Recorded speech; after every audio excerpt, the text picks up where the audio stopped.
Hey, good morning, everyone. Joe here at Sports Grid. Let's have a cup of Joe. It's game day. Looking at the noon Eastern matchups out here. Hopefully, some of these games are as exciting as we saw Georgia Tech and Georgia last night. I still can't believe we went to 8 overtimes with Georgia being able to get the win. Georgia Tech just dominated that game into the fourth, and we know Georgia was able to come back and push it to OT. So, looking at these noon games today, I'm looking for those potential upsets out there. I do think a couple of these games can go to overtime. And the first one I'm going to start with is Kansas versus Baylor. We look at Kansas coming out here. Their dual threat, Daniels, sure should be able to put up some yards with his legs. His rushing prop, 36.5. I'm going to take that to the over, and I'm also looking at Robertson here, the quarterback for Baylor. One of the main reasons for their success is his ability to move that ball with his arms so strong.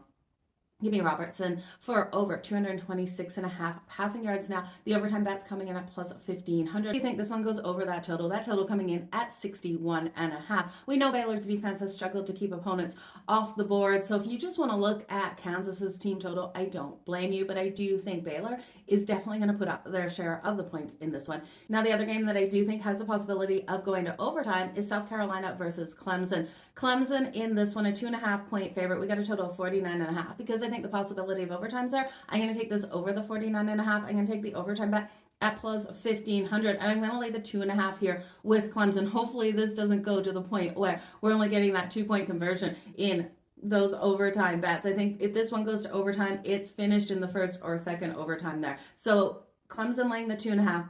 Overtime at plus 1,500, over 49.5. Cade Klubnik here for over 1.5 passing touchdowns at minus 138, but I'm not counting Sellers out of this. I like what we've seen out of Sellers over the winning streak the last 5 games here for South Carolina. He's had 15 touchdowns to 3 interceptions. Give me him for over 1.5 passing touchdowns. That's coming in at plus 158. I'll then look at Florida versus Florida State. DJ Lagway, I'm going to take him for over 1.5 passing touchdowns in this matchup at minus 130. I do think Florida ends up coming out and getting the win. I'm just not sure if they cover. Now look at Lagway to run one in as well. That's coming in at plus 155. And then I do think he'll be able to get that ball to Badger out there on the field. Give me Badger for the touchdown at plus 120. Cam Davis, the running back here for Florida State, should be able to eat on the ground. I'm taking him over 30.5 rushing yards in this game. Now, when we look at some of those other games, we got to talk about Michigan and Ohio State. Ohio State laying 19.5. Ryan Day absolutely needs this win. The pressure on him must be insane coming into this game.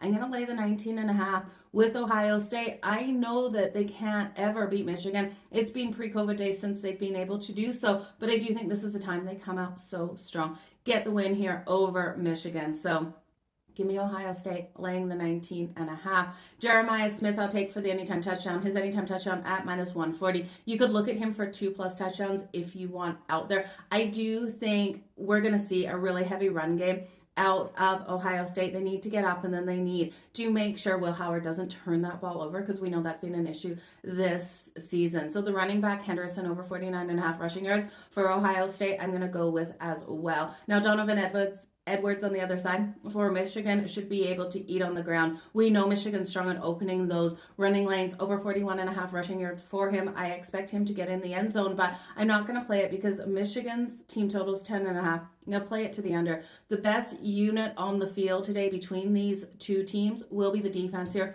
of Ohio State. Ohio State's defense need to completely contain Michigan, their running backs, their wide receivers, not allow them to get points on the board in this game for Ohio State to be able to cover that spread.